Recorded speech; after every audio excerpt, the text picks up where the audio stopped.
আজকে আবার আমি সুন্দর করে রেডি হয়ে চলে এসেছি। তো এখন বিকেল 4:30 মতো বাজে, একটু বিকেলের দিকে ঘুরতে যাবো।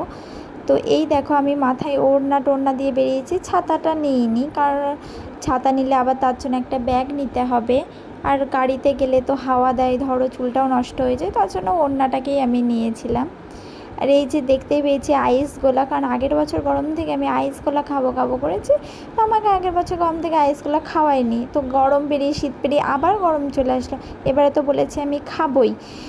এই যে কালনা ঘাটে একটুখানি ঘুরতে গিয়েছিলাম এই বিকেলের দিকে, সকালের দিকে তো প্রচণ্ড গরমের জন্য যাওয়া যায় না, একটু ভিডিও রিলস করার জন্য। আর এই লস্যির দোকানটা কালনাতে খুব ভালো লস্যি করে, আমি গেলেই এই দোকানটা থেকে খাই, আর প্রচণ্ড ভিড়ও দেখতে পাচ্ছ।